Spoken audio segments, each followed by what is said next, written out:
happens when two real estate investors travel across the nation to uncover the nitty-gritty of rehabbing real estate.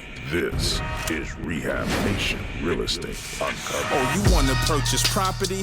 Let me show you properly how to turn your pipe dreams to real life monopoly. First things first, what's your budget like? If you don't keep your budget tight, good luck trying to go to sleep at night. You going hard money? Nah, this ain't hard money. But interest only 12 months, could leave you scarred money. It's only one way, get in and get out.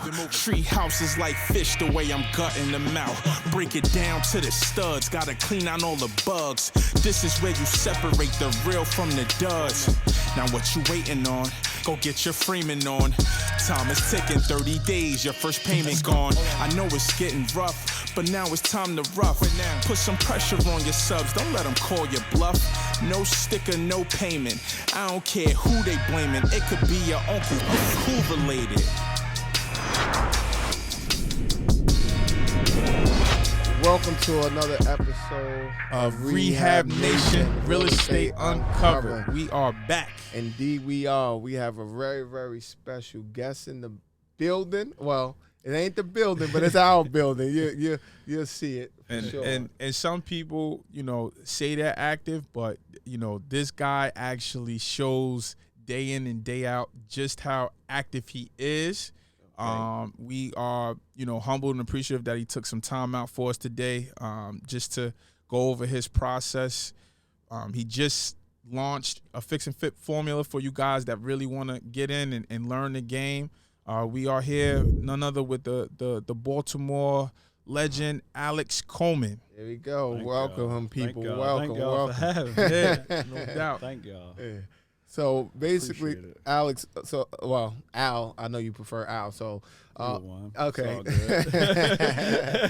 So give us for the people, give them a brief background of who you are and what you do in regards to the game we play, real estate. Like a little detail about that. Sure. My name is Alex Coleman. I started investing in real estate from this side of it. Yeah. When I say this side of it, I mean like the general contracting side of it. In 2009. Okay. Or maybe about like 2007. Before that, I was a general contract. I was a laborer. Like I got started as a day laborer. So a friend of mine took me to like West Baltimore, bad neighborhood. He's like, yeah, take a ride with me. We go in this house. I'll never forget it. We go in this house, West Baltimore. We go in the basement, come upstairs, and I'm like, damn, like it was like nothing I had ever seen before. And I was like, man, I want to learn how to do this. So him and the guy who was working on that house started a partnership. They were working together, and I started off as a day laborer working for them. Yeah. Really, my intent was to learn how to do the work because I felt like I would learn to do the work like he was doing, and then I would eventually branch off and start rehabbing my own stuff, doing the work. Yeah. But after working for them on that first project as a day laborer for the summer, I realized I really didn't like doing the work. Yeah. So, just being honest. I didn't like doing the work physically. That's so I'm like, I got to regroup. It ain't for everybody. Yeah. Nah. Yeah. So I did that with them for a project, and so after that, the same friend was like, hey, I got this opportunity to buy this property in West Baltimore as well, $5,000. We buy it. He's like, yo, you put up half your money or whatever to buy it and put up half the money for the construction. I'll do the work. Yep. I'm like, all right, this is maybe, I don't know, like 2000, around, I want to say 3. Yeah. No, maybe about 2005 or so. This is actually my first project. It was a bad one, right? Yeah. But this is how it went. I put up half the money. Like 3 months went by. He's like, yo, like I'm busy. I can't get to it. I'm like, you know what? I'm gonna do this myself. Yeah. So I try not to curse. I don't know if I can curse. You're free. You're free. You can free say range over here on this platform. All right. Great. You can keep it real. All right. Yeah. Cool. Yeah. So I'm talking to one of our other mutual friends. I'm like, shit, man. Like, he taking forever to get to this project, and I'm complaining. So my friend is like, yo, I know somebody do contract. I'm gonna introduce you to this guy, whatever. This is my first lesson in this. So he introduced me to this guy, and the guy's like, yeah, man, I do this, I do that, I do this, I do that, I do this, I do that. I'm like, all right, well, what have you done? You know, he's like, you work in a neighborhood. He's like, oh, go look at this house. Go look at that house. Go look at it. All these houses on the market. He's like, you can't get in them, but look through the window. You can see. Yeah. And I'm stupid. I'm like, all right. So I go, I'm like, oh, he did good work or whatever. So then I go back to my friend. I'm like, yo, I'm going to just do the project. Like, just give me your money and I'm a manager. Yeah. Oh, man, it was a disaster. Yeah. Your first project you Talk managed. about it. Woo. Talk about Man. it. Yeah, it was a disaster. So the dude is like, all right, well, give me five. He's like, we end up giving him 10,000. Like, give me 5,000 to get started. He just doing anything. Like, you go in the house, it's like one window changed out. It's like a sink base with no other cabinets. It's like one door hung, and he's like, I need another drawer. And I'm like, that sounds about right, man. There you go. It's another 5,000. Yeah, give him another 5,000. Just hoping something Exactly. goes right. So at another 5,000, he do a little thing, you know, maybe put in another window, change a cabinet, put in a vanity in the bathroom, and then one day my buddy, after, I don't know, he guess he was busy. He never made it by, but he came past one day and he's just like, yo, what the fuck? Yeah. Like, He fired me, fired him. We all got fired. even though you're a partner, you're Yeah, fired. you fired, from the man. job. Because I don't know what you're doing, but this guy's clearly not doing the work. Yeah. It was like nothing of substance done in any particular order where it added value to the money we already spent. So the house just sat vacant for a while. first and then we lesson, sold don't it. hire a handyman to do Oh, a contractor's job. First lesson, only take referrals from people who actually know what they doing. You know, like I'm taking a referral from a friend who knows nothing about construction. So that was my first lesson. I'm like, man, you know, I mean, a referral is great, but the source of the referral is like what makes it credible. Right. You know, so he wasn't, I mean, he's a good person, but he wasn't a credible source of what I was looking that for. particular referral. Yeah. Right. So okay, so you caught one on the chin. Oh, yeah. Early. right? Right out the gate. Right out the The gate. thing that I learned is that I like taking my L's early because I learned, you know, because like if I didn't take that, I was already too confident going into it because I was a day laborer for So 4 or 5 months. You feel like you knew. Yeah, so looking back on, I'm like, damn, you was real confident to not know anything. Right. You know what I mean? Like, I was just fortunate that it was like we just used our own money because, like, if we would have financed the house and all, we could have been in a big bad You've been a- situation. yeah, you've been- It was like we took a loss, but we took loss out of our pocket. Yeah. But which was better than, you know, like I meet people all the time who like finance the deal. They might be all their money in.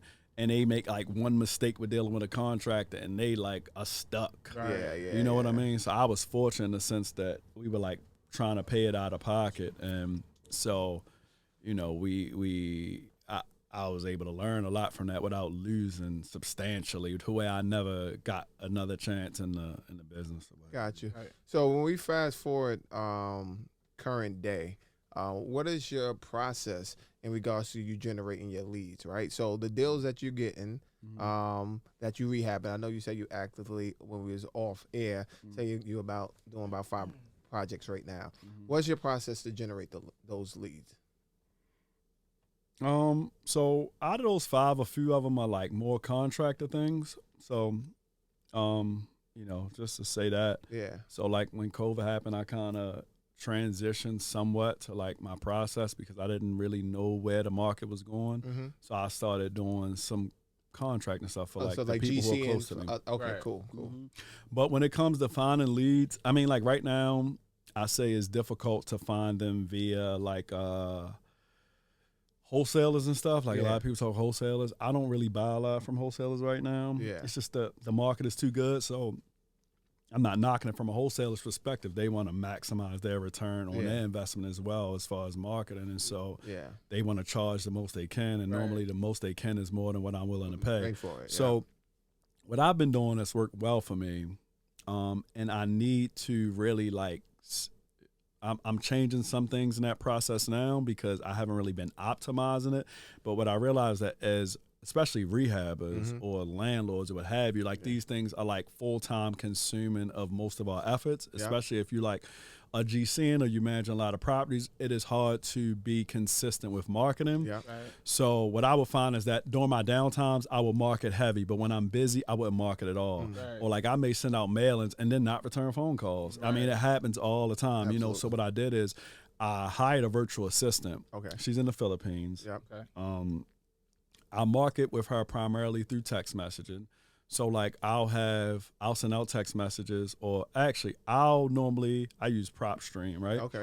So I'll go into PropStream, I'll download the list that I want her to use, and then I'll put it into the text one I use is called Launch Control. Okay. But I know it's a lot of them. Yeah, So I use Slingshot. I've used Slingshot, which that one worked for me. So I use Launch Control just because I was at a seminar like it's probably 2 years ago, and the dude was like developing it. He was a cool dude, and I was like, I'm gonna try out your software. But it works pretty well. So I'll upload that list, and I have her send it out. She follows up, makes the initial contact with seller, and then if they're interested, then I'll like follow up with them, which is good because like her personality is like opposite mine. Yeah. She's like very like so she'll be like, straightforward. hey Alex, did you call? And I'm like, I'm gonna call now. And then like she'll follow up with me. Like, did you talk to such and such? You know, and so it's good because like She's on top of you. Yeah, exactly. Yeah. So she, and what I do is like when I sell a deal, whether I buy it for myself or I wholesale it to somebody else, I give her a percentage. Oh, that's cool. And so it incentivizes her to like stay on top of me because beyond like an hourly rate, I'm giving her an knows you get a incentive percentage when the right, deal closes. when it closes, Right. whether I keep it for myself or I sell it. So that has been good. It's giving me some of like my better deals over. She probably has been working with me for like a year and a half now. Okay. And then also realtors are a good source for me. And the reason is because like different markets, sellers kind of move different. So like the area that we're in now, like this project that I'm doing here, is one where most of those properties go through realtors because most of the sellers are not necessarily in any kind of distress situation. Like typically I'll find like people who their parents maybe had the house. Sometimes it's a pass away, sometimes it's not. Sometimes it's just people that lived here for a while, but a lot of them don't have any mortgage or anything, and so they're not like really in distress situations. So they're not motivated. Yeah, so but they want to sell, but they want to make sure they're getting something fair. Yeah. So what happens typically is they'll reach out to a realtor, and then that realtor is then in turn going to reach out to their investors, right? Before they even put it on the market and see if any of their investors will take it because so then they in double turn they can get both I'm sides going of to give them the commission. sale Right. once I rehab the property. So what section are we in currently with this property? So this is called Canton, Okay. right? So this is called Canton, and then the neighboring area that's pretty similar is like Brewers Hill and Patterson Park. So all of these areas are like right and very similar as far as like price points, the demographic of the buyer, all of that stuff. Gotcha. And do you buy any deals off the MLS? I haven't in a long time. I haven't even really been looking at the MLS too much. Like normally it'll either come something I find direct to seller or something that I am finding like a realtor's bringing me prior to them listing the property. Right. Okay. Now, is it in this particular market, in your market, do you see a lot of foreclosed deals that you guys able to get? Because what you Not just here. mentioned. Okay. 'cause Not in this particular area. Yeah. I'm not speaking on Baltimore in general, but in the niche areas that I work, I don't see them a lot. Now, it's another one I buy rentals in. Yeah. Yes, Yeah. I see them more often. What section is that? That's the Dundalk. Okay. So that's like right if you go east, maybe about 10 minutes, you'll be in Baltimore County. Yeah. And most of the rooms I buy are in Dundalk in the county. Okay. Now, and with the foreclosure or pre-foreclosure process, because in our market, you can get a lot of good deals in the pre-foreclosure. Somebody may do a short sale, things of that nature. Is the process here with like the foreclosure? Is it a quick? Meaning, if somebody's defaulted on a loan within that first year, can they be foreclosed on the property here, or does it take time? To be honest, it's not something I would really speak on because it's not an area that I work on enough to feel now. I'm not knowledgeable enough on that area to really give my advice. Gotcha. Right. Because it's not like I haven't ever like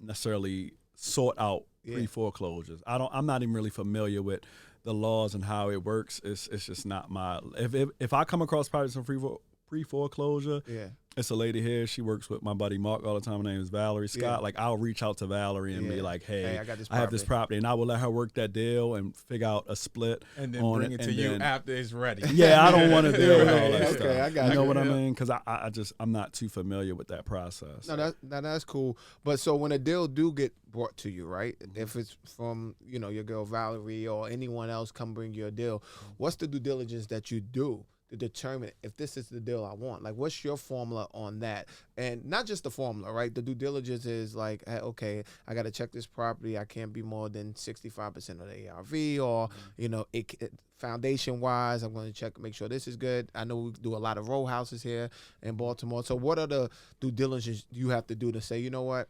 All right, it's a go. Yeah, this makes sense. So obviously when I look at the numbers, I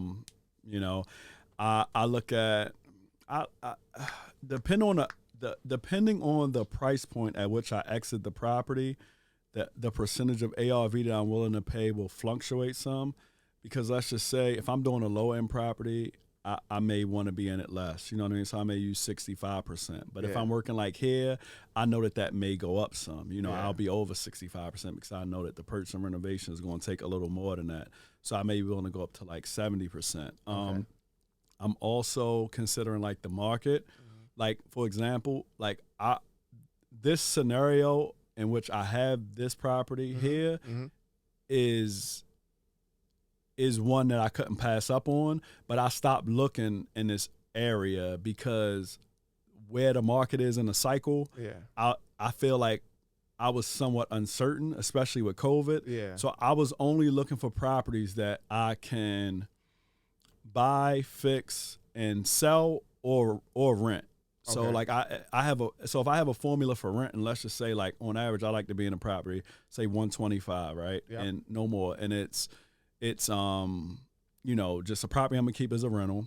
So I have been looking for properties that will work as either one. So if the market should turn and I can't sell the property, then I'll rent you're it. still good at it. Yeah. So this is not really, this property here doesn't really fit my rental, what I would look for. So I wasn't looking here. So I think that's another part of it. It's just like understanding like where we are in the cycle, and not, if the music stops, you don't want to be stuck with something where you kind of don't have an exit on, So I kind of just am going by what the market is doing. Right, like so, now the market is hot, so right. So and that's as far as price, but I guess when you're actually going through a property, whether it's a gut, cosmetic, or anything, what are some of the things that you will turn away from that in any area in Baltimore? I mean, at this point, I've done enough to where I wouldn't turn away from anything. That's a good thing. Yeah, and I mean, I'm not saying it like in a like, oh, I can do everything type of mentality, but I think it's just like it's steps, Like I tell people, like oh, should I just buy this $5,000 house that the roof is caving in and fix it up, and it's my first one, and I personally would be against that. I would tell you to find something that's like more cosmetic. Like you start off with something that's like kitchens, bathroom, floors, things like that, and then you like elevate slowly, like as you begin to understand the process more, understand construction. And then at some point you've done like an addition, you've done like this and that. So you understand like what it would take to do that, and then you escalate up. You know what I mean? Because the reward may be greater, but the risk is greater, right? And then also depending on kind of like where you are in the market, I think you take that into account, because it's like, let's just say like this property here, right? If I just brought it traditionally, I'd be like, it's going to take me, maybe 4 months to do this. So where's the market going to be in 4 months versus, if I'm looking at something that's quick and I'm like, I'm in and out of here in 30, 45 days, 60 days, I'm looking at it like, all right, so right now I'm basing my value of this property on what is now. Yeah. You know what I mean? So if in 6 months I'm still gonna be holding this property, and it's a good chance that what's going on now is not gonna be what's going on then I need to kind of focus on things that match my criteria for now. You know what I mean? Unless I can account for it being a subtraction in the market at that point. And, if I can't, then I want things that I can get in and get out, because I'm relying on the data from now to make decisions for 2 months or 6 months down the line. So I think just kind of being aware of that stuff is important too. And in our particular market, like when we're doing our due diligence, Jersey, North Jersey area, we have to deal a lot with, and I don't know if it's like that here in Baltimore, oil tanks.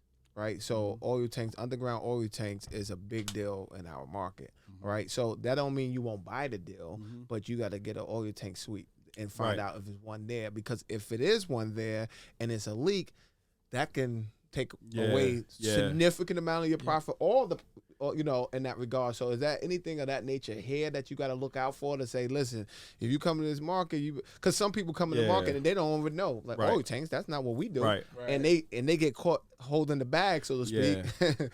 So I mean, I think for me, as far as renovations, we don't have underground oil tanks here, but I think the biggest thing I tell people, like, that even for me now is like a variable that I won't really move forward on until I fully understand, is if I feel like there is a foundational issue, you know, like especially on like a single family. Like if I feel like there's a foundation issue and it's a property I want to put under contract, I'll put it under contract with some kind of contingency that will allow me to get somebody to evaluate the property beyond myself.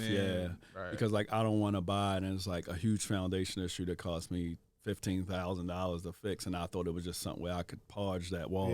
You know what I mean? And so I would say foundation issues, because it's not something that I see frequently. It's not something that I would necessarily want to try to call out or make an assumption on, because the cost to fix it could be substantial. So, you know, if I come across property, I'll be like, all right, well, I'll put this property under contract, but I need a contingency to allow me time to get an engineer here to inspect this, to check that exactly what's going on. After you figure out, I want this property, this makes sense, how are you typically financing your deals? Is it cash, hard money, private money, or a combination of the three? It's a it could be any of the three. It depends on the deal. It depends on what else I have going on. It depends on several factors, right? So I'll say this.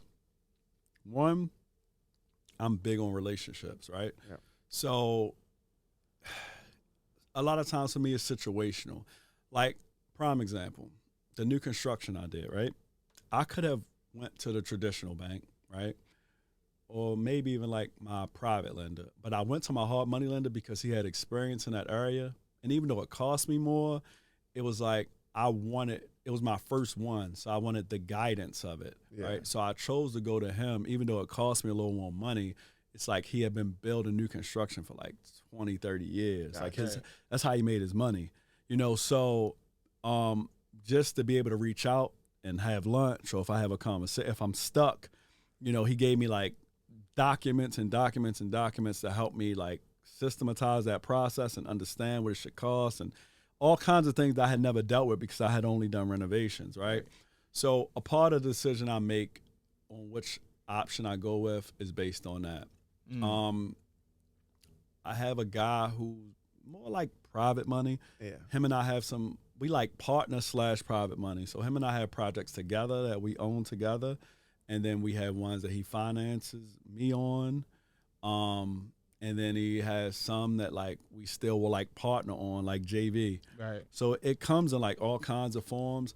I don't know that I have a particular preference. The only thing that the benefit of using a bank is like my bank, the money is a lot cheaper. Of course. I think it's like 5 3/4 for their money. The downside of that is it's more capital required. They only do 80% of purchase, 80% of renovation. Yeah. And then they make me escrow like 6 months of payments. And then it's just the paperwork process of it all. So it's the timing of it. Way more. So I only use one bank. And my relationship with them is pretty good. I suggest like a community bank. They're a small bank. So it's like I can walk right in today and go talk to the loan officer or reach out to the guy who's the president on the phone, because they're still small enough. They're big enough to do deals, but they're small enough where it's still like a personal relationship. So I think finding like a bank like that is good for those kind of things. They can make things happen kind of quick. Not as quick as like private money or hard money, but still relatively quick. Right. Private money is above and beyond, to me, the best option, just because of the flexibility that comes with it, with the terms. And, you know, you have a hard money lender there or a bank, they're pretty stern on, we won't lend over this percent ARV and we want you to do this and do that. You know, whereas though private money, sometimes I'll go to the table, I won't bring anything. Right. You know, sometimes I'll bring a little something. Sometimes I can make my payments on the back end instead of monthly. It's just a lot more flexibility there. You may even get money up front when you start. You may walk away. Exactly. Start the work. Right. So ultimately, I feel like investors, your goal was to get to private money. Bank money is good too, and a combination of the two, and get away from hard money. You know, but the benefit to me thus far for hard money has just been the relationships and the knowledge. Like I focus on working with hard money lenders who are actually in the business, and then I use them as mentors because I'm using their money. You know what? And I think that's a gem because, well, two things: the relationships, the hard money relationships that I have, right? They're even though they're local, they're bigger. So I'm not in arm's reach of the CEO where he could want to hold my, like, you know what I mean, kind of school me to the game, which I would appreciate. Yeah. And actually, so a lot of times you have to posture. They don't even want to see that you have inexperience on stuff, exactly, right? Because then they get so the fact that, you know, you have a lender that's willing to work with you and willing to school you to the game. I think that's a gem within itself. And I think the angle that you mentioned it in, you said it depends, right? So you saying if it's something like the new construction you did, you went with that particular hard money lender because you knew he had experience in that. Yeah. So you chose, like, you know what, I'm gonna go that financing route because it's a particular reason. Maybe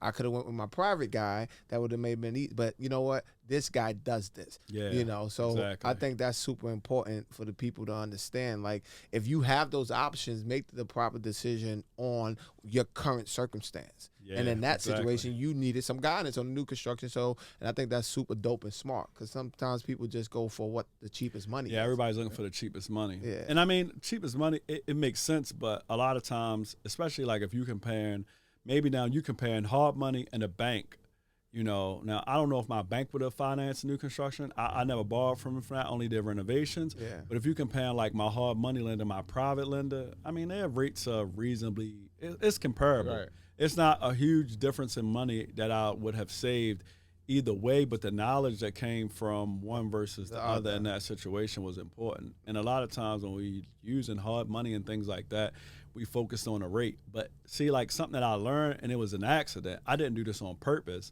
But now looking back on it, I tell other people they should do it because it's been very, very valuable for me, is that like I've really only worked with like four hard money lenders. One I never met. He only like sent guys out for a draw. Yeah. So I didn't use him long because his rates were high. But like looking back on it, like the first person I ever did like a partnership with was a hard money lender. Like my lender now, when I first met him, like my like more like private lender, you know, when I first met him, he was just like, man, he had been in the business since the 80s. He was like, we just sat and had coffee. And he was like, yeah, man, you know, I just want to find like a young person that's hungry that I can help make wealthy. You know what I mean? And then the third guy. Like that talk, but go ahead. Yeah. The third guy, he's similar. Like we just sat down for lunch and he's like, yeah, man, you know, and I was still relatively new. It's not like this third guy, I think I met him on maybe like my second or third deal in this area. Yeah. And he was just like, you know, I just want like people who are ambitious and young to work with. And, you know, my goal is to get you from working with me in hard money to like bank money. But I mean, he doesn't just say it, like he does it. Like he's invited me to meetings where he set up lunches with banks and he'll invite like maybe 10 of his clients out to meet with a bank and see what the bank wants in order to provide financing and things like that. Like his goal really is ultimately to help you grow. That's super dope. So I would say like when people look, like when you meet like hard money lenders, like people always feel like it's a scarcity of hard. There's plenty of people out here that lend money. Oh no, right now on the way down here, we were talking about how it's so much money in the market right now. Yeah, it's crazy. Now, do your hard money lenders charge you on the full amount or as you draw down? So more often than not, you're gonna find people that charge on a full amount. My one lender who's like private, more so private money, he just started doing that. He was like, yeah, you know, from now on, I'm just gonna charge y'all on money borrowed, which it does make a difference over time. Oh no, it makes a huge difference. It makes a difference. And we started seeing that a lot more now because back in the day, you know, we've been doing this for 15, 16 years, so we've been in the game for a minute. Yeah. You know, the rates was higher, and you was getting charged on the total loan amount. Right. So even if you had $150,000 of rehab money, right? If you only use $25,000, you're still getting charged on that whole 100, that whole 150. So that changed now because it's so much money out. They have to get. Actually, my first new construction project, my lender charged me on the full amount. Yeah, it's a big difference. Right, and I knew better, but he was the one who was coming really aggressive to get the deal done. Yeah, and you know, you end up saving. What's crazy? So for my next project, I went back to him because he got paid off, so he was happy. And I'm like, this is how I want to do it. And he's like, nah, I can't do that. And I'm like, but I got 2 other lenders, who will. And he's like, well, you should go with them. And I did. Yeah, you did. But I believe you say he tried to get back with you and try to like. No, well, he'll always reach out and just say like, yo, you got, are you doing any deals? Kind of what are you up to? But I told him kind of like where I stand, to keep the and same then structure. what he did, he actually broke down the numbers with me over the phone on how much it would be if you paid. He's like, yeah, you're gonna save like like 30 grand, 20, 30 grand. I'm like, that sounds I'm gonna take that 20, 30 grand. Right. Yeah, so big difference. yeah, Absolutely. But yeah, no, that's important, man. Like, but I like the fact of your guys that's really, trying to elevate you, right? And that, you don't get that every day, but when you do get it, you definitely stay tight with those type of guys, right? So, Yeah. I mean, I just think you just maximize those relationships because it's like if you're going to pay. I mean, I don't want to call it excessive, but if you're going to pay, a high rate for the money that you borrow on, you should maximize that relationship. And part of that relationship should be getting some kind of knowledge or mentorship. There's plenty of people out here who are lending money and have been in the business, and they've just started from a point in the business, and now they lend money. That's how they make a return. So I think, you focus on those kind of. Don't let that go over your head, people. What Al just said. If you have the capability of like working with a private money or hard money lender, make sure you maximize that relationship because the money. You could get money, but the knowledge and the relationship is bigger than the money to me, right? Like if you connect with someone that's willing to try to help elevate you, the things that you can do with that is beyond the money, and then those relationships usually spur into even bigger opportunities. Yeah. You know what I mean? And we know that both personally, just from our private people that we work with, and able to get deals done and things of that nature. But I'm glad you caught that because that was something definitely with the finances we didn't want to skip over. But we do want to jump into that process of permits here in Baltimore. Like I was saying, in Jersey, we call it a full jacket. And what a full jacket to us is, your plumbing, your electric, your HVAC, your building, your fire. That's all your permits that you have, and you submit it all as one. That's submitting up a full jacket before you can start the job. What's the process here in Baltimore? So it works a little bit different. First, our permits are finally online. It took a while to get them there, but now you submit online. Online. Like you can submit it online. Yeah. You don't have to physically go to which the is building. crazy. Oh, Man. that's amazing! I'm telling you. Like you can submit your permit online. Yeah. Hold up. I gotta hit the Real House back. Listen, we just got a Real House back in Baltimore. They can submit. Hold on, wait. So you can submit it online. What about? So you just got to submit a copy of the contractor license, like the sub, like. So this what happened. It's crazy, right? Like a few years ago. So with the previous mayor, right? Yeah. She had man, why am I losing the word right here? But pretty much her team of people that she like put in different areas to get things together before she comes in. I forget that. I'm drawing a blank on the name. Yeah. But for whatever reason, she picked me to head the team for the permits, right? Hold on, let's rewind. Hold on, wait. He flew over that. He said, I believe, I don't know, maybe I'm wrong, but I think he said she picked me. No, you're not wrong. Like me, Yeah. like Yeah, it was crazy. Okay. Whatever reason. That's amazing. Nah. Please continue. So like I said, I forget the name, but every section, like different sections of like city government, they had these teams that they put together with different people who were like into that line of work. Yeah. And so on my team, there were like a few attorneys, few commercial developers, and like a guy who was the head of the permit department. Yeah.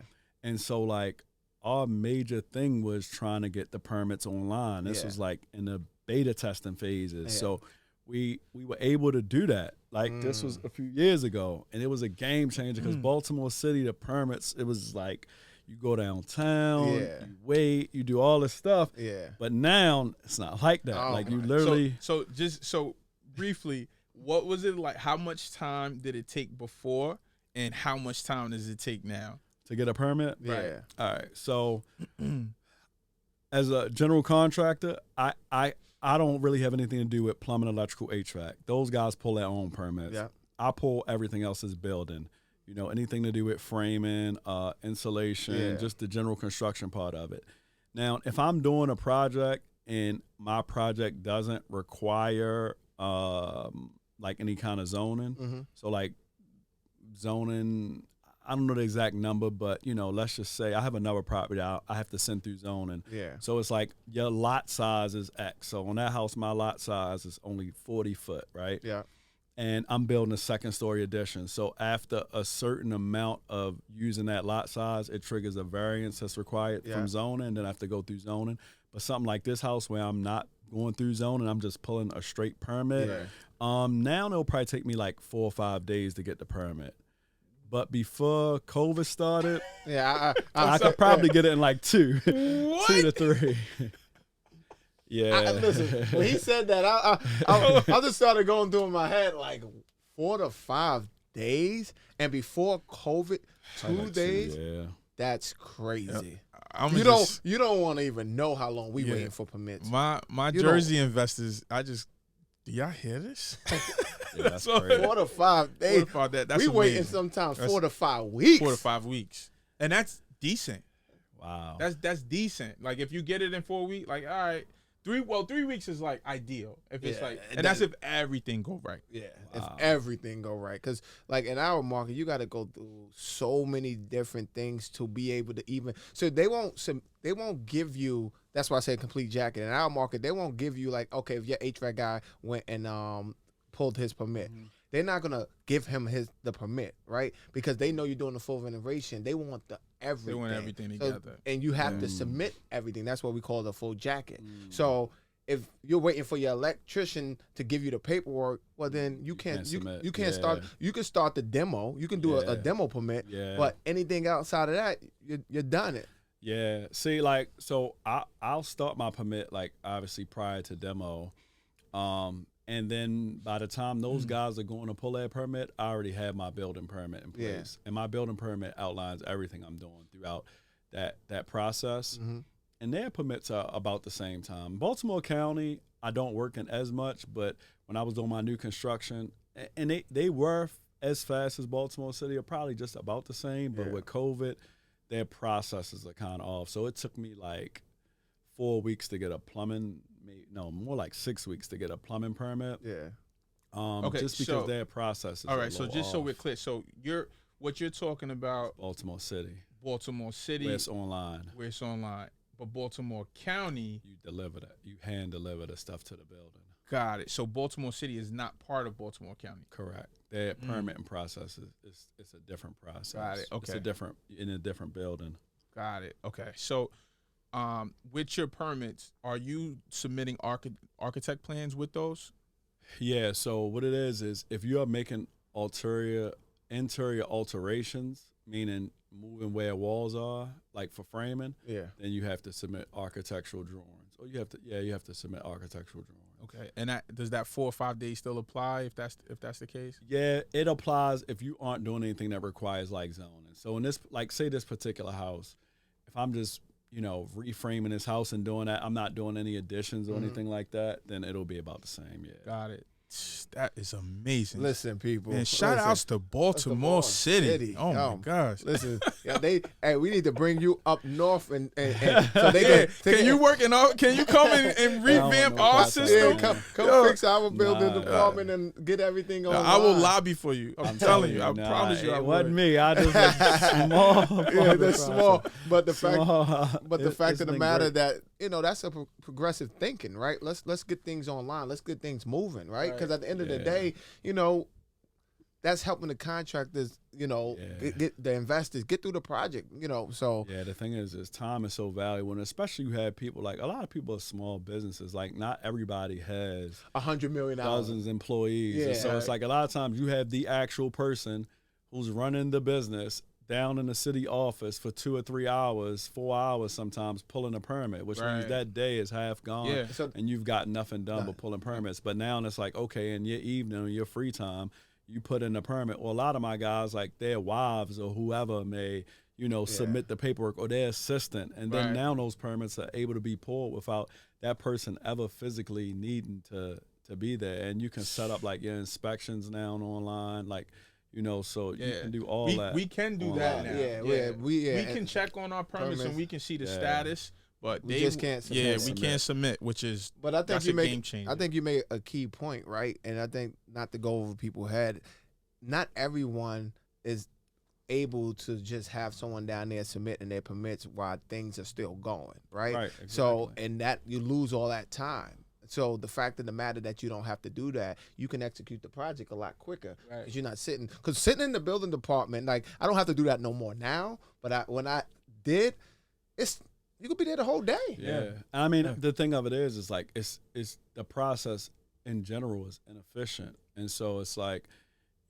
you can't really block out your day because you don't know how long you're going. It's not like you can be like, hey, I'm gonna set an 11 o'clock appointment, because you may be there past 11 o'clock. Right. And You most don't know likely- how many most people are likely there you when will. you get there, Yeah. right? So it's like you have this whole day that's just like up in the air because you don't really know, where you'll be with that. At least, like now, I submitted online. If they ask me for something back, then I can do that kind of in my time, Yeah. on my time. I can plan time to do that. It's not like it's just Like, it's just there. it's just up in the air. So once, okay, cool. So that's definitely something different. That was a head crack right there. I can't lie. I like it here. Yeah. that excited. That excited. I like it. Now I see why everybody coming to Baltimore. Yeah.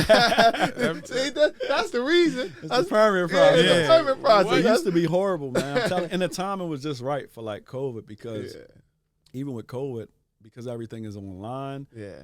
I mean, it's a little slower, but it's not terrible, Yeah. because everything was already being done that way. Yeah. So it's like Baltimore County used to be really quick, but it's just like now the process is just unorganized. Gotcha. I mean, I'm sure a lot of things are unorganized, Yeah. Right. materials, things like that we waiting on, but Baltimore City is actually fortunate to be ahead of the time. Well, speaking of material, I think you went into a great transition. Let's talk about that. What is the process in regards to you managing your rehabs, right? How do you manage your rehabs? Do you find it easy to manage your rehab current day? And, talk about a little bit of the potential challenging issues that you may come across in doing the rehab. I know you just threw a lot at you. Take a deep breath. So let's talk about the rehab process. That's all that up in one. Right.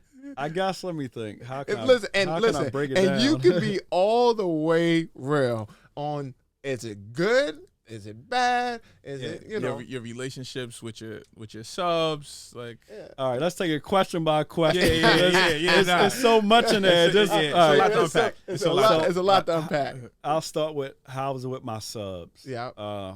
We'll start there, and I got to keep rolling them out. So the thing for me is that like I was saying, it's kind of two different ways I manage projects. Mm-hmm. On rentals, I'm also try to have like one GC, and then I'll always normally still keep the same plumber, electrical, HVAC guy. And the reason being is because even on rentals, most of my problems kind of fall into that area. Mm-hmm. So I've realized that if I'm looking to give a GC a job and I'm like, what do you do? They probably gonna tell me everything, right? Yeah. And a lot of times they can do the other things satisfactory enough for it to work, but they can't necessarily do plumbing, electrical, HVAC to satisfactory. And I learned that early on, like the first project that I did, let me say the first successful project I did, not the one where the guy was just putting the shit in there, putting but stuff together. the one after that, when I'm like, all right, I got to find a good general contractor. I'm like, well, you do like everything. So I'm like, all right, we went to Home Depot. I mean, he caught a cart full of shark bites. I didn't know right from wrong, but I'm like, something about this shit don't seem right. Yeah. I spent like $250 on a bunch of shark bite pieces. So he like putting all this stuff together, and I'm like, something. I like, what can I said, he was doing good work. He moving quick. Yeah. He's good general contractor. I'm like, something with this plumbing is like not sitting right with me. Yeah. So I'm thinking. So I'm like, all right. I know what I'm gonna do. I pick up the phone. I'm gonna find somebody who only sells plumbing. Yeah. So I call a plumbing store. I'm like, hey, my name is Alex, and I'm an investor. I'm looking for a good plumber. Can you refer me 3 people? Bam. They give me 3 people. That's a gem. Yeah, Don't sleep on that, people. Let's not go over that. Let's not go over that. He contacted a Plumbing supply and asked about, can he get referrals? Yeah. That's super smart. That's super smart. But continue. So I did that, right? Yeah. They give me 3 people. One guy, actually, I still use him. He been my plumber since I started, pretty much. Yeah. But that's how I got his information, right? So I was like, all right. So then moving forward, I'm like, all right.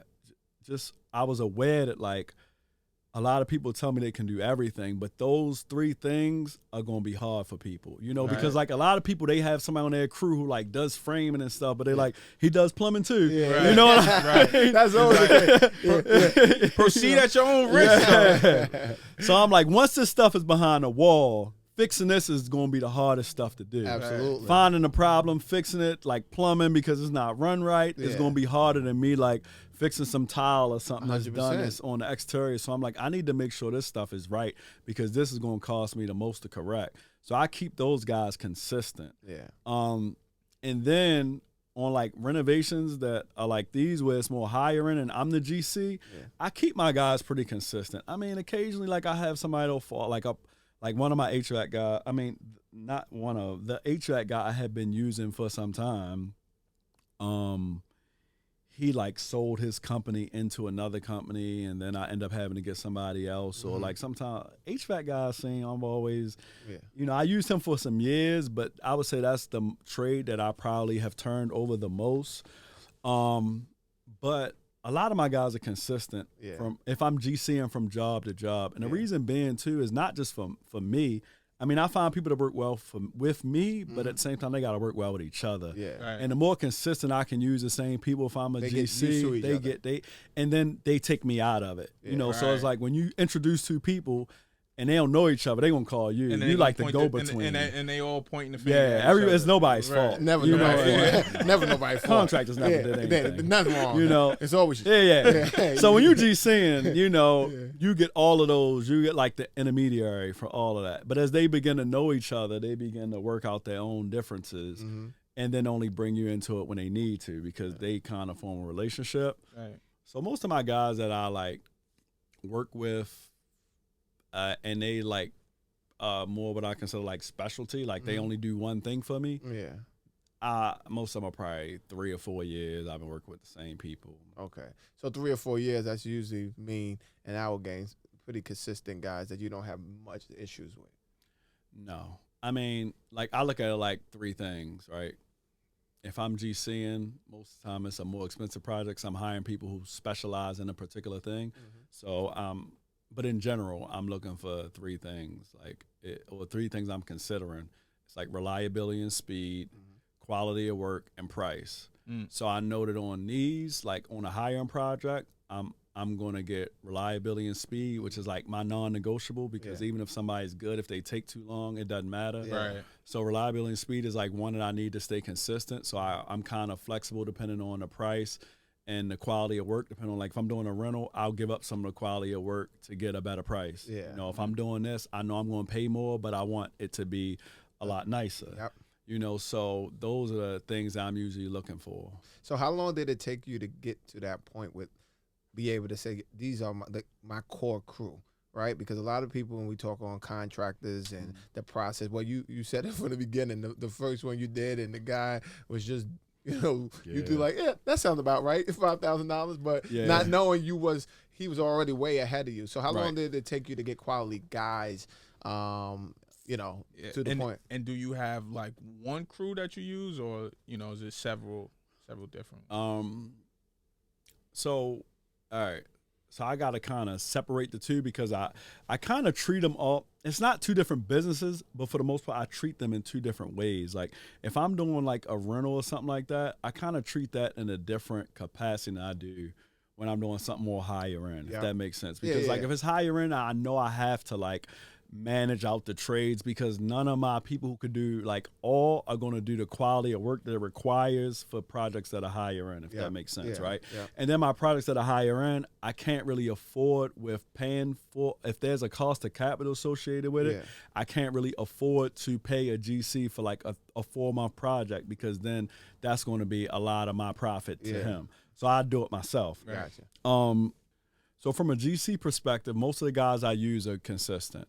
Okay. You know, like my plumber or something, he works by himself a lot. So on some projects, if it's a little bigger, he might be like, oh man, it's a little too big. I don't want to do that. And then I'll have like a secondary plumber who I can call in. But most of the other trades, I use the same person. Like I said, gotcha. HVAC is for me has been hit or miss. So I'll like alternate HVAC guys on different projects. Gotcha. Still trying to find another one. Like I said, I use the same guy for like 4 or 5 years, but when he sold his company, I've been looking for another one that's consistent. But to really like develop that relationship with them, I don't know that it takes like a certain amount of time for me. It's just more so.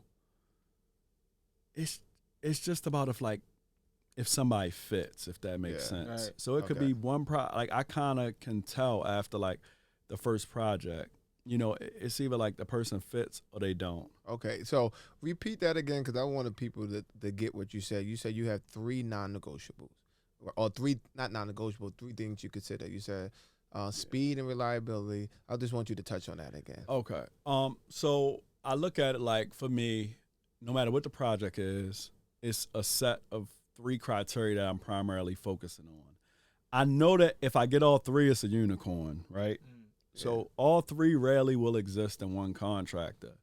So I look at reliability and speed, just meaning like if I give you this project, are you going to get it done in a reasonable amount of time, right? Okay. And it's a lot of factors to that. It could be somebody's busy. It could be how you pay them. It could be a multitude of things that affect it. So it's not always the contractor. Some of it falls back on us too, right? Yeah, that's true. So it's like I'm big on like accountability. Yeah. Because people are always like, oh yeah, they reach out to me. Oh, you know, I had this contract and they did this, that, and other to me. But I'm like, well, what did you do? You know, like so my first project where I got burned on, I was mad. I'm looking for this dude for a while. I'm like, I'm gonna find him. You know what I mean? But eventually it's like I have to.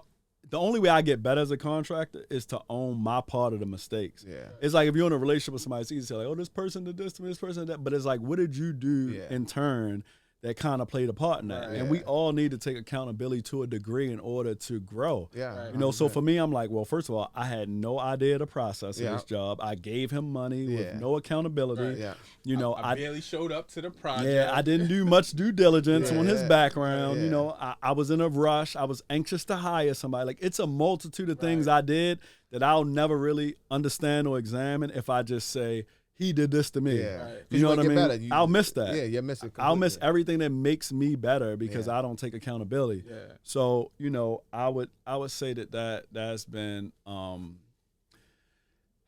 big part of it for me. Yep. And just working with contractors, you know, as far as like the reliability and speed is like a lot of it has to do with how we handle that situation. You know, like I was telling one of my guys started doing houses and he's like, hey, I owe this guy this. I gave him that already. And I'm like, he ain't done the work, you know, because a lot of times as investors, we are anxious to show we feel a good contractor. When we come across somebody we feel is a good contractor, we're anxious to show them that we can pay and we're going to pay on time and you don't got to worry about your money. But that in turn can create a problem for you because if you pay too early and you're in a situation where that person is ahead of maybe like job to job, they may have to go create income elsewhere to bring it back and finish up. So what percentage? Speaking of that, so that's a good point. And you know, new investors don't get that, right? So what percentage if you got your HVAC guy or your plumber, your electric, and say the job is whatever $20,000 for, like what percentage are you paying them up front to start the job? So, I mean, this is how I'll answer that.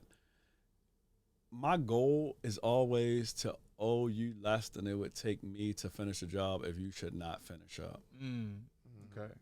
But obviously when you deal in a system, it's a little more difficult because normally it's a little more uniform. It's like, a third when I start, a third after, like here. So it'll be a third when they start, a third after inspection, and a third after final inspections, which, I mean, makes sense because an inspection is like, it's no gray area there. It's like you passed inspection, you get a check. You pass inspection, you get a check. So only one is kind of like, is the beginning one, which is like, okay, I'll deal with. But when it comes to like dealing with a general contractor, I'll normally do a couple of things, especially like if I have a rental and they're doing everything. Yeah. Like the guy who I was just working with, he tried a few things.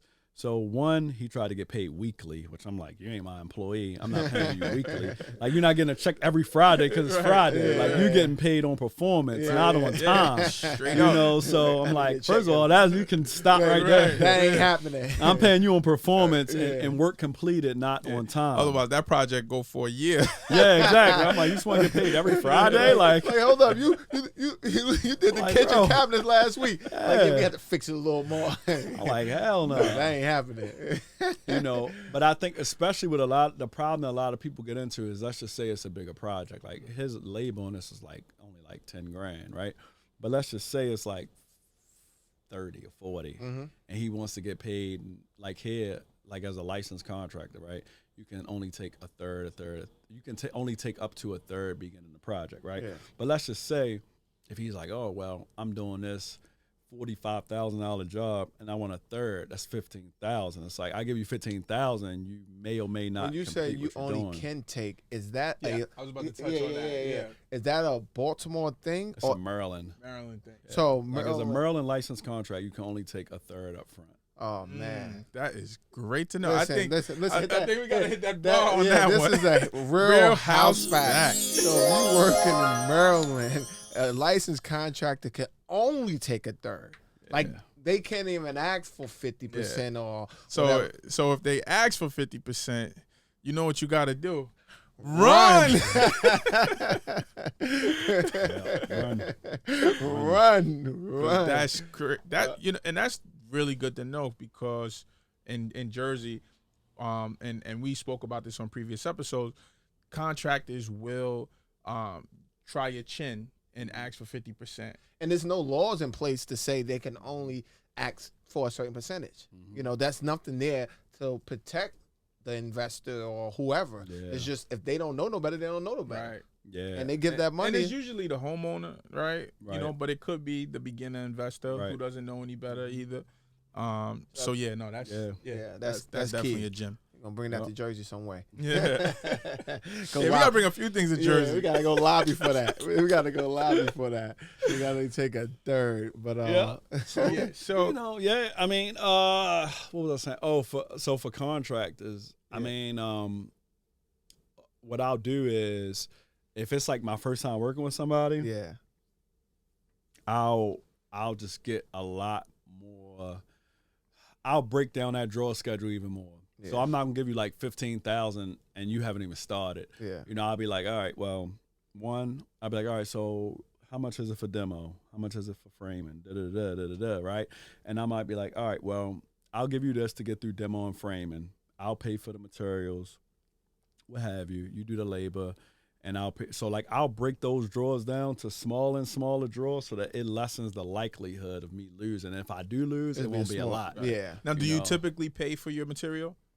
Like you typically, and then just let them pay for the labor. Okay.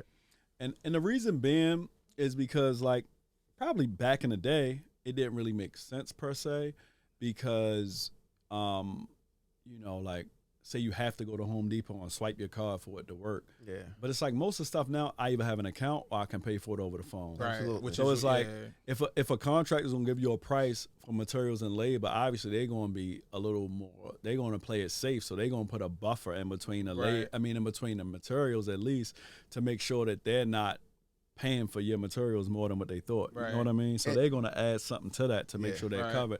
And it's like, why pay that extra amount when you don't need to? But also, the second thing of it is like, the more of it you control of the process, the more likely it is to get completed. So it's like, if I control the materials and you control the labor, it's like my money for materials that I give you can't go elsewhere because I'm controlling the materials. Now, do you ever have issues with excess material at a project when you buying the material? Yeah.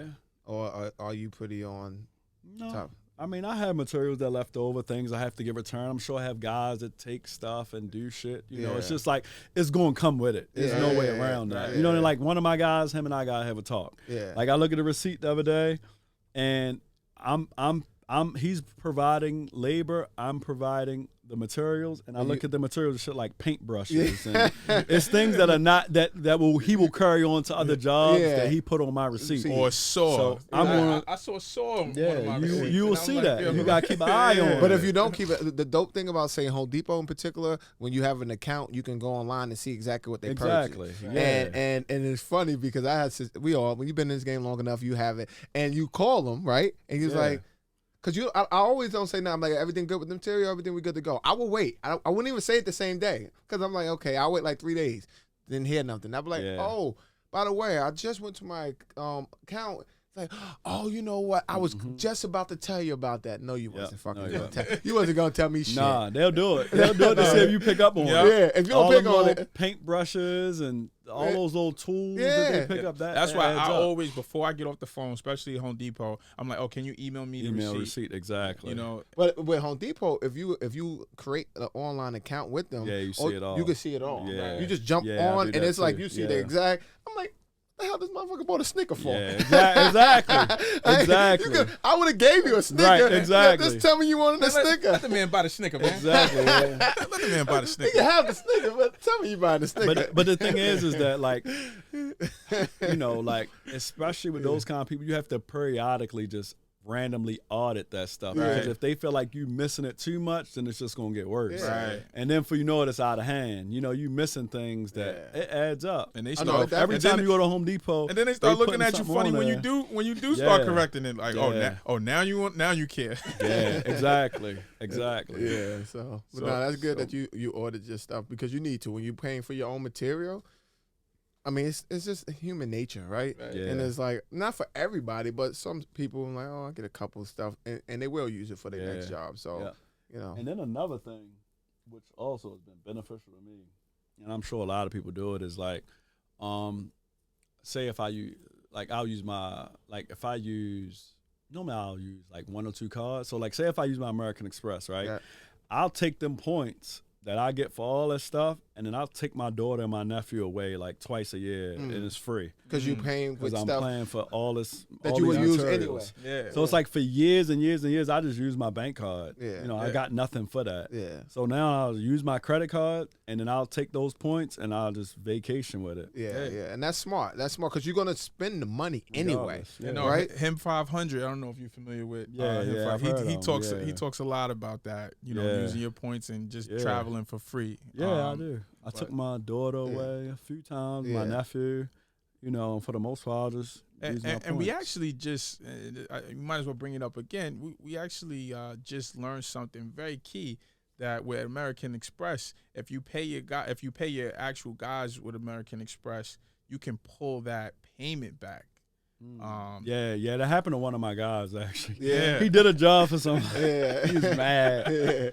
He was mad. Yeah, we didn't. I don't think he got his money back. Yeah, but once they took it, it's actually with one of the episodes we did with Jude, right. out of Brooklyn. He dove into that, and the reason being to protect against what we just discussed. He's like, you always try to do it where you ahead or whatever, but in that situation, if the contractor go off and run, he can always go and pull it back. So if you you exercise the power of that American Express, brother. In so many many ways, you got it. With the trips and things of that nature. So no, that's good for sure. Another point I will make, and I tell people, especially like when you're starting off, I tell people to use licensed contractor because like here, licensed contractors, we have what's called like a surety bond, and it protects like the homeowner up to, I think it's like $20,000. So like if you should run off, you know what I mean? Like then that homeowner can go after the surety bond.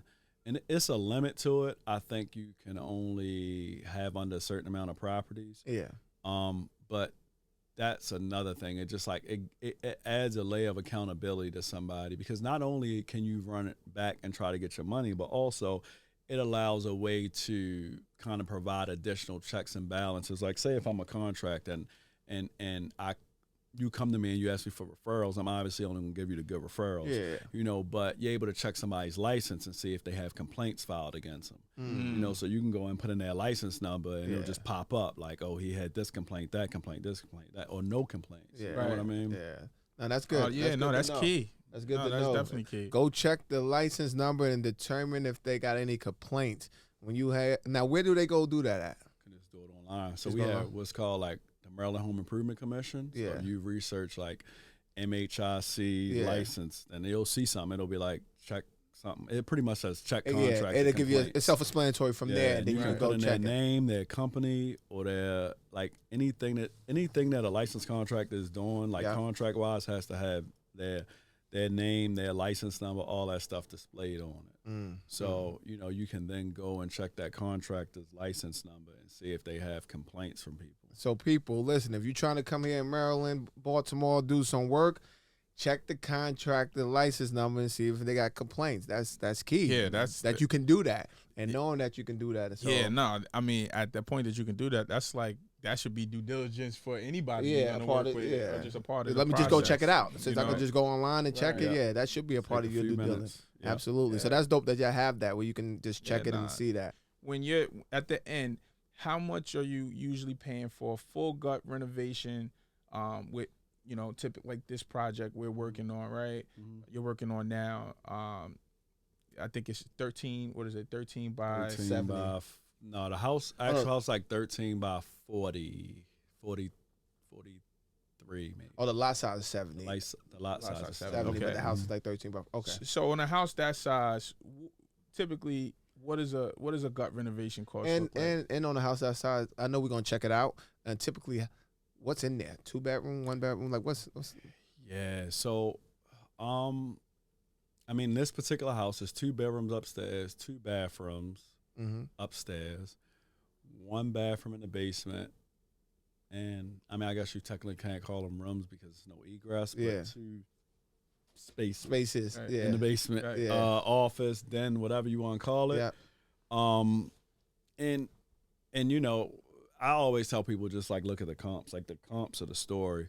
So Yeah. the comps will tell you like what a neighborhood requires to achieve the price that you're looking to get for that you think it's worth. You Yeah. know, so like I always tell my realtor when you send me the comps, make sure you send me pictures. I want to look through the pictures. I want to get an idea of what the finishes are, what people are doing. Like if this is 100%. my price, then I need to know what the competition is Yeah. doing. Yeah. You know, so in this particular neighborhood, what sells because it's mainly roommates is like 2 bedrooms upstairs, 2 bathrooms, and then if you can get 2 rooms in a basement and a bathroom, like a lot of my previous buyers who are young, a lot of them rent out the rest of those rooms. You know, so that's just kind of like what the market market here, calls for, right? Yeah, it's what what it responds best to, and so I think it's just important to really like dig into the comps because the comps kind of explain what you need to do, and then you can figure out the cost to achieve that. So for this particular goal. project, and I know me and you talked about it off air, what this renovation is running, My budget here is 137. and that's the full gut, right? Yeah, full gut, framing everything up. New roof included in that? New roof. I dug out the basement, underpinned it. All new systems. Yeah. All of that stuff. And do you find any issues being that they row houses here, doing the construction with the neighbors on the left and right? Yeah, it can be a pain in the ass. Yeah, that's. A bad neighbor can make shit hell. I had a bad neighbor. I had a bad Oh, neighbor. talk about Listen, it. hit that. Hey, when you're trying to get into this game, listen, I'll had a just hit bad you with a neighbor. real house fact. A bad my God. neighbor can make shit hell. And Chris, I mean, we would have let out to, but you have a story that at some point has to Let be me tell. discussed. I got a story about Oh. a bad neighbor on a deal that. that you know, actually took bread out your pocket. Like, Yeah, actually took some money out. Yeah. We'll get into it, but it can absolutely make shit hell. So And then is there any problems with the like sewer or water lines, being that the houses are so close, like connected, like if there's a problem with one house, maybe they have a sewer or water backup. Does that affect could that affect others, or is it, Well, how everybody else got do their you- own line going to the street. Like or- this house, I just turned on the water because my plumber just finished his roughing, and I got to replace the line coming in, but it's just my line. My neighbor has a different line. Okay. Sewer, same thing. Okay. They have a line. I have a line. I mean, it could, the neighbors is just dealing with. I mean, I get it. You got somebody who's banging 7:30, 8 o'clock in the morning next to your house for a couple of months, and it's just loud, and it's trucks, and it's no. So I get it. Yeah. But man, that's the hardest part to me about working in the city. It's just taking the neighbor into consideration can be, some people cool, but some can be some doozies. You could And make is your there, life- does the city have a time frame of when you start and when you start? And stop? It's I want to say it's either 7 or 7:30 in the morning, and then I think in the evening I want to say it's about the same, around, I think it's 7. Oh, which is still I believe it's 7 to 7. Yeah.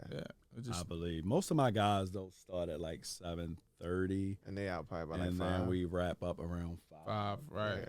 Yeah, I think it's 7 to 7. And do they let you work on Saturdays and Sundays? Saturdays, my guys work. Sundays, Sundays, no. not unless I absolutely have to do something. Right. Yeah. But there's no restriction with the city. I don't think on you that. can work. I don't think you're supposed to work on Sunday. Yeah. Right. It's like, Yeah. hey, And if be it is, very I'm quiet. pretty sure it's a different time. Right. Yeah. Right. But because of neighbors and to keep the peace, I rarely will work On on Sundays. They have to be Yeah. emergency. They gotta be. Yeah, that's I absolutely Like, have to. Then I'll we do got a it. closing. You trying to fix something? That's the only time. Yeah. And then I had a neighbor. We just fixing the roof on Sunday. We wasn't even replacing it, just fixing it. Yeah. And he called the damn cops. Yeah, no, Yeah. listen. Like I Yeah. said, a bad neighbor can make Could make make it it. make it Oh, to make hell. it something. I had only one. I mean, I've had bad, but one was like the neighbor from hell. Yeah. Like that, it could have been a TV show. Like Yeah. she would call the city on me so much. Yeah. They just like, hey, Alex, we got another call. I'm like, God. I mean, she would call the police on my guys. I mean, it was crazy. And then I got to the very, very, very end of the project, and one day I'm walking out. She comes to me. She's like, I just want to apologize. I know I've been What? kind of rude. I'm like, Really? all Really? this time? Now You done called the police about 10 times. Now- You done now called you the the nice city. guy- Now I'm done. You sorry? Like, oh my goodness. No, man. that's crazy. It's the craziest thing ever. Because Well- she probably saw your reaction.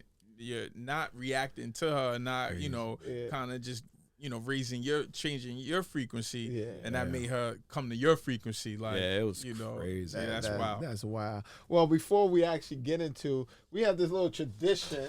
Like we always show, What do we a have this different- week? a different bottle. Saeed picked this one out, so I'll let him explain what Okay. this is, because he's more of a whiskey or scotch?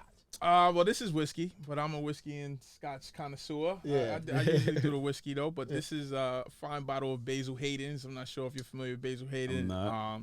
Super straight, very very smooth. This is what I love about this whiskey, because whiskey could be harsh. Yeah. But we're gonna crack this one for Be More. Yeah. And, And no obligation, but we take a little sip and toast for each city we go to. Yeah, and- we don't mind twisting arms. Yeah. a little bit. A Well, little bit. today happened to fall on a Friday, so It's a little early. A little early. You're like, they said it's brunch time. But they say it's 5 o'clock somewhere.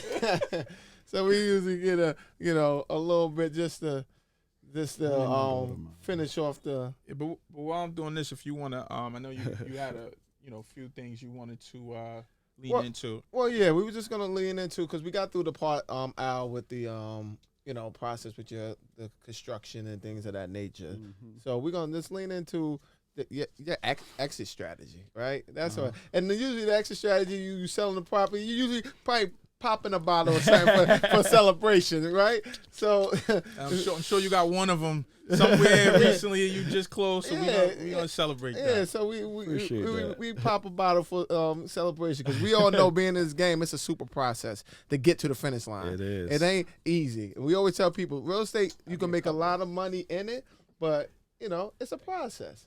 Yeah, sure. It And- is. And a lot of people want to jump into real quick. Yeah, he give a Thank double. you. Yeah, This is for B more. This is A little much. well, you don't mind much. Yeah, I don't mind. For the culture. For the culture. But now we want to do a salute to you, and we do this for taking the time to come out here sure. and discuss your process with us, and for the people, because a lot of people gonna learn from this. So people that always talk about Baltimore, because you hear all the time, they're gonna get a little deeper into the process and what the things you went over. So we salute you for that. Continue being great, doing what you're doing, and Raising the bar. Thank you, man. I Yeah. appreciate you, brothers. Salute. salute to that. Tell me what you think. It's not bad. It's not bad. It's not. Not Pretty, bad. pretty, it's pretty It's smooth. not too harsh. Yeah. Nah, not And bad at all. And it's not rough on the pocket either. From being honest. Yeah, From no. being What? honest. Yeah, it's actually pretty Oh, smooth. pretty good. But yeah, so we're gonna jump back into it, and basically, so we at the end process. You completed your deal. Mm-hmm. What's your exit strategy? Like, obviously, you're doing these flips, so you're selling them, or you might have the rental ones. But we're gonna talk about the ones that you sell. So once you decide to sell it, how do you go about it? Do you have a group of realtors you work with, or you have your one person? What's your play on that? So, all right. So I guess I'll take a few different routes, right? Yep. So let's just say it's a property I find on my own, right? Mm-hmm. I'm going to make the decision to leverage that property to try to get the best long-term return I can when it comes to dealing with a realtor. Meaning that I am going to decide who's the best person for me to put that property with, that in return I'm likely to maybe get two from them. You know what I mean? So what can I give you to leverage this house that you didn't work to help me get, but I'm going to let you sell.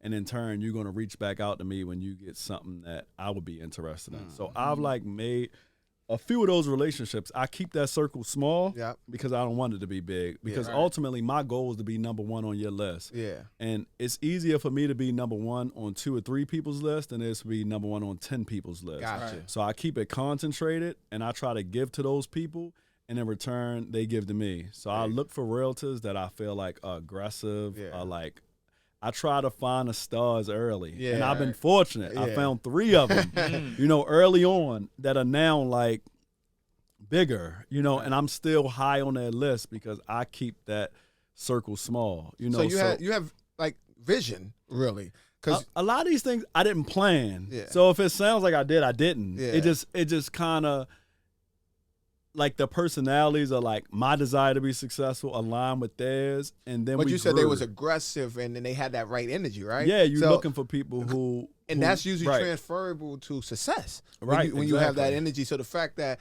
maybe you didn't consciously say, oh, this person's going to be great, but you say, you know what, they mirror my energy Right. and what I'm looking for, right? So the thing I'm saying is that people should be intentional with those relationships. There we go. Like if you bring me a property and,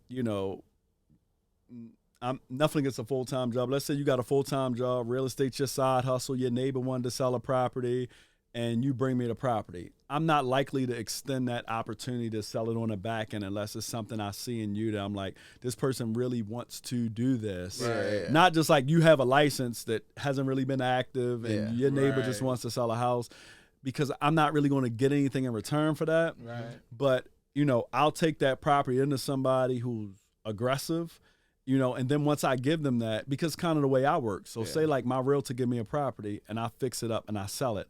I'm like, all right, I got to give it to you. Yeah. Or if a realtor bring me a property, like one girl, she been trying to work with me for a while. Yeah. And she came a long way in Yeah. the 5 years I known her. But she just brought me a rental. She been trying to get one of my deals for a while, but her and another guy that she works with or did work with for years, he's one of my main realtors. So Gotcha. she never could be the selling agent. So she's like, hey, I know you like buying this area. I have a rental for you. Yeah. So now when I owe her, I was like, all right, the next house I get, I'm going to give it to you. Yeah. Right. You know what I mean? And she worked that angle to get in there. Yeah. And so it's just all relationships, it's all give and take.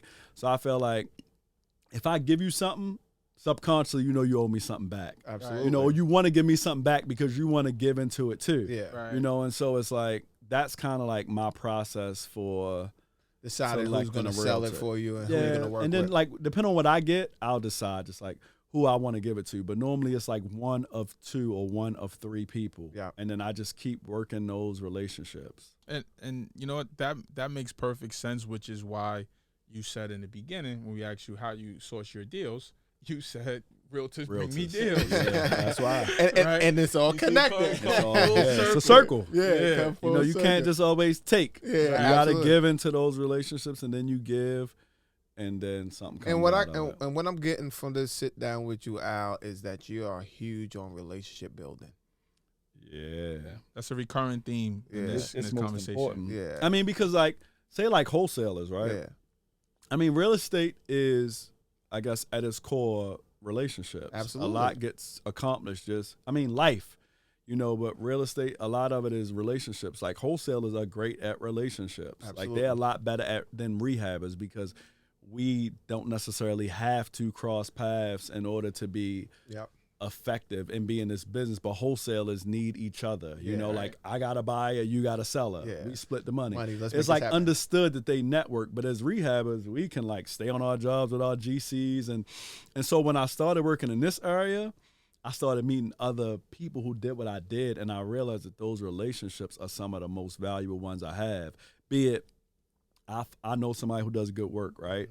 And I'm like, damn, I need a plumber. Like I can call people and be like, hey, yo, you got a plumber that I can use? And I know that the quality of the source is there. All I have to do is like verify that this person will work well with me. Yeah. You know what I mean? And so I've learned to build relationships with people that do what I do, because ultimately while we're competition, it's a respect there. Yeah. So it's like I'll have a property that I might not buy. And instead of me having to go out and market, I can call 3 people and be like, yo, I got a property on this street. You interested? Yeah. Right. You know what I mean? It's just, it just makes things a lot more simple. And so I think that we have to put an emphasis on relationships, especially like somebody like me. I'm not like really extroverted. So it's like the relationships that I have, they need to count because I don't have a lot of them. Gotcha. Right. You know, so I just make sure that they are valuable relationships more so than just general. I don't know everybody, but the people that I know, I can get a lot done with. Right. You know what I mean? And that's smart. And because I mean, listen, like you said, this business life, but this business in particular is relationship based. It is. And you're gonna get a lot done by relationship. Like one of my guys that I do deals with up in Jersey, and he does deals with a lot of other people. Most of his deals he partners with people, and he don't have to. And I asked him, I'm like, well, why are you partnering? You don't have to. He's like, because, you know, I partner with them on this deal, and it might be another deal that I would never see that they're gonna bring. And so ultimately, I'm gonna get more done. I do the same thing sometimes. Yeah. So I'll So still partner with certain people. just and because it's a relationship based thing, and a lot of people first get into this game. What is it? You want all the meat off the bone, right? Yeah, you want, exactly. and that's not the way you're supposed to go about it. Now, not knowing, you're like, oh, I want all the no. Once you get into the game, you're like, you know what? No, we can split this and do this, and we make more together. Yeah. You know, so I think that's a key for sure, because a lot of people don't understand that jumping into it. They want it all. No, build a relationship. You're gonna get more when you build a relationship. Because you don't realize it's really about volume. You know what I mean? Yeah. And that's you know, it took me a while to get that right, especially you know, for at one point when you know we first got in the business, we were sourcing all of our leads, doing all this work. It's like when you doing all the work, right? Like nobody was bringing us deals. Any deal we got it because of either our relationships, people we, you know, physically talking to the sellers, right? Always going direct to seller. And you're like, man, I'm not trying to just give this away, right? I'm not giving you nothing. And we spoke about, you know, some realtors just want you to give them stuff, but ultimately, if you're, it's a give and take. So that's major. Yeah. So okay. Now I know you got a few. Well, how many doors do you have? Let me ask. For your rentals. Only 13. Okay. And out of the 13 doors, what's your process? Do you find it difficult? Do you manage your rentals yourself, or do you have a property management? Like, how'd that go? So I manage them. What I find, so it's 2 sets, right? It's one set that I found on my own, right? And those are easy for me. It's another set that I just came into because, like, I met a guy on Facebook, talking. Yeah. Always starts. I met a guy. Yeah, it's weird. Yeah. It's how I go. I Yeah. met a guy on Facebook, Yeah. whatever. We talking. He had an event. I'm like, man, I really like this guy's energy. He seemed cool. Yep. I go to his event. Whatever. Maybe like 6 months after that, he called me. Hey, I'm coming down to Baltimore. We should have lunch. We have lunch. And I found out he had properties here. Yeah. And he had like a partner. Partner kind of disappeared on him. Then he hired a property manager. She was messing up. And then he came back. He's like, yeah, the property manager wasn't working. Would you be interested? Like, me and you, we can like partner on this. Whatever. I just don't really know anything about Baltimore. I don't want to deal with it. Yeah. So I jump in with him. His properties are a little different. Yeah. Some of them had good bit of work done. Some of them not as much. Yeah. So my initial properties that I found, I pretty much treat them like renovations. I go in, new systems, all that stuff. You know what I mean? Avoid the headaches. Yeah, later. so I don't like my tenants. I have a tenant who called me last night. She needs to move out in May. She's been there for 3 years. I think I've been there twice maybe. You know, so in 3 years. So those are easy. Like, I don't really need to pay anybody to manage them. Because you did everything over. Yeah, I get I would say on average from those tenants, I may hear from them no more than twice a year. You know, unless it's something about like rent. But like as far as like maintenance, I probably maybe twice a year from them. Like I haven't been in her house probably in a year and a half or so. It's been a while. So for those, I don't really need a manager. The ones that's not as much work done, yeah, they have more issues. Yeah. Right. So it's like for property manager, for some of them probably would be better. Because it wasn't the ones that you went and did and treated like a full rehab. It was more it's partner more, ones that was already having little issues already that didn't. Right. Yeah. Which So I mean, I understand that those are gonna have issues, and in some cases, it's just not feasible to do like a renovation to a property, and so you buy them with the anticipation of there being higher maintenance required. Like my properties, I may be in them a little more, but I understand that the work is done, and so maintenance year over year is going to be lower than it would be if I just buy a property that I'm trying to keep together. You know what I mean? And I think that's key, like what you just said, Al, with regards to the different type, right? Meaning the one type that you did for renovations and you don't get calls on, to the other type that you know, some stuff needs to get done, and you know you're gonna get calls on. So I would say anybody, you know, especially on that point, if you're trying to get into real estate and being a landlord situation, try to find the deals that you can actually renovate to the point where you don't have those calls, because you don't want to get calls like 1 in the morning. I ain't got no heat, or you know, my hot water tank went out, or the roof is leaking, and different things that I've been through on properties that when I first started that I didn't actually, you know, put the detail into it and realize those properties are the ones that you get all the issues, and then the ones that you put the details into, you don't, like you said, you don't hear nothing. Right. So a lot of times when you buying fixer uppers, right, or you buying something that maybe don't need that much work, and you get it habitable, most of the times those are the projects that give you the most problems. Because behind the walls is usually issues, right? The so unknown. Most of the issues are going to be roof, plumbing, electrical, HVAC. Basically, those are going to be most of your problems. That's a fact. That's going to be your issues right there. So to those point, when you get a property that you're like, oh, I can fix this up real quick and get it rented. You could fix it up real quick and get it rented, but you're going to have issues. Be prepared for those phone calls. Yeah, that's the trade-off. Yeah. You know, so for me, it is a trade-off. Yeah, for me, like if I was full-time landlord or you know,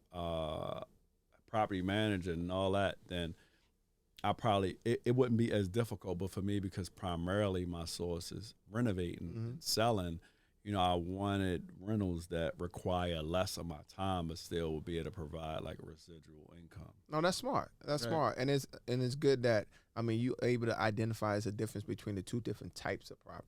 Yeah. So when, you know, people listening to that know what type, because like it's a trade-off. You ain't getting nothing for free out here. Right. No, so if you think you got it for a little bit and you ain't got to do much, and do you rent to Section 8, or is there any other Maryland program that's out there? I don't. I mean, yeah, they have like Section 8. Obviously, they have, you know, several programs like MBQ. I think it is. MBQ. They have like programs for homeless and veterans and things. All of my tenants are market rate. Okay. Yeah. So all market rate. So, okay, cool. So we dived into the process. So when it's all said and done, you make your money out on your flip, or you refi, and maybe you cash out, maybe you don't. What is Al doing with his money? Right? Is Al going out to Jamaica for a week? Are you putting it back into another Does property? Al like yachts? Are you 1031 exchanging it? Like, what it look like? Do you have a particular formula when you say, hey, once I'm done with this deal and I make my money, I'm gonna do this with it?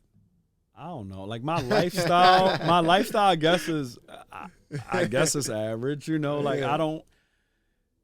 I think we all just have our things that we enjoy. Yeah. Like I think that as I've gotten older, it's just understanding like what those things are. Gotcha. Like it's things that like I don't necessarily say like what one person does versus what I choose to do is right or wrong, because it's like what they have a passion for, what they truly enjoy. Like for example, one of my friends, he's into cars. I mean, he'll be like, oh, my car's faster than yours. I'm like, I don't give a fuck. Like, you know what I mean? But to him, it's like he loves cars. So it's like that's something he gets a true fulfillment out of. Like me, I don't have that same passion. Like if I'm in a car, it's probably like, oh, she likes it. You know what I mean? It's like, it's cool. Or like my daughter, she likes to drive fast, So it's like, it's one of those things. But for me, it's like other things, I guess, maybe like living or, like I like to go to a nice place to eat. Yeah. Like everybody kind of has those things. Has they thing. Yeah, and I don't think that any is right or wrong. Yeah. It's like I can't afford to have all of them. Yeah. I can't afford to love everything. Yeah. Like nice cars, nice vacations, nice. I